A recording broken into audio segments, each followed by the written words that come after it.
The truth is not always what they tell you. Behind every crime scene photo, beneath every official report, lies a hidden story, a secret buried by evidence. These are the cases they couldn't solve, the ones ignored, mishandled, or covered up. From the whispers of the unlucky to the screams that went unheard, justice is a puzzle with missing pieces. But what if we could find them?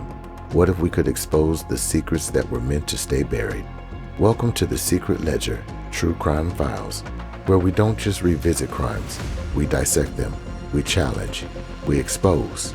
And today, we're pulling back the curtain on one of history's most chilling cases.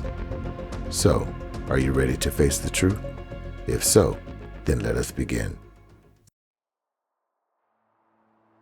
The year is 1934, and today we are seeking the truth in Cleveland, Ohio, a city drowning in the Great Depression and something far worse. A killer was hunting in the shadows, leaving bodies so mutilated, even hardened cops vomited at the scene.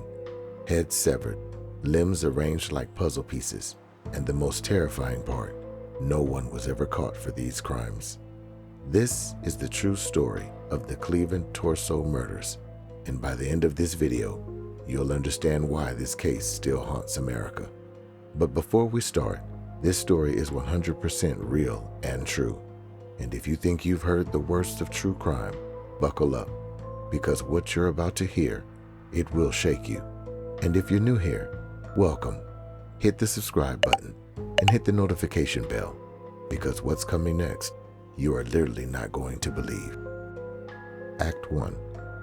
The First Victim, September 5th, 1934.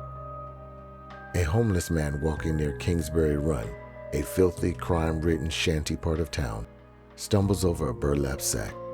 Inside, a headless, limbless torso drained of blood. Now, police assume it's just a mob hit, that is, until 2 days later. Another torso, another victim. This time, the head was there, placed between the legs. A sick signature, and the message was clear. This wasn't a gangster. This was a full-fledged monster. Now here's the thing. These victims, they were invisible. You know, prostitutes, drifters, the kind of people cops ignored and society turns their head and look down the bridge of their noses at. And that was the killer's perfect hunting ground. Act 2. The Killer's Game. By 1936, the body count hit 12, all butchered the same way, decapitated, dismembered with surgical precision, sometimes even posed. One victim was found with her legs folded beneath her, arms crossed like she was sleeping. Another was left in a basket near a busy street. This killer wasn't just taking lives, he was performing.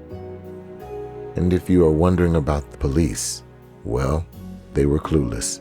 They had no fingerprints, no witnesses, no leads, just bodies. And then Eliot Ness showed up. Wait, go back. Did you hear that? That one detail they dismissed? That critical mistake hiding in plain sight? This is where the truth starts bleeding through. The official story, full of holes. The evidence, it's been whispering to us this whole time. And you are seconds away from hearing its true confession. So, this is where you choose. Smash that like button now. It's what keeps us digging. Subscribe and hit the bell, because what's coming next, you will not believe. Act 3. Eliot Ness versus the Butcher. Yes, that Eliot Ness, the man who took down Al Capone, Cleveland's new safety director, and he was determined to catch this killer. His plan? Burn down Kingsbury Run. Real subtle there, Eliot.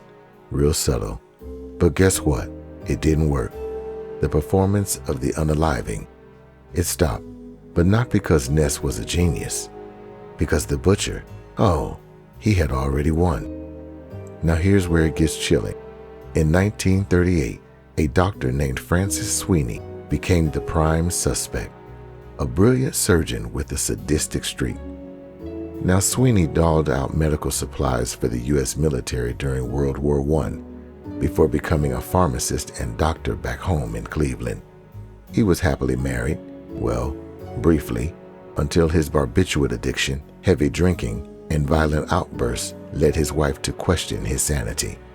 5 times between 1933 and 1938, or the very years the butcher's bodies occurred, he was subjected to and barely passed competency hearings.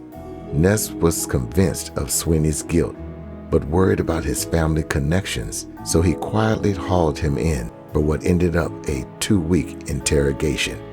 Notably, Ness's investigation didn't happen at police headquarters, but at the Cleveland Hotel, where the press wouldn't find out about the suspect.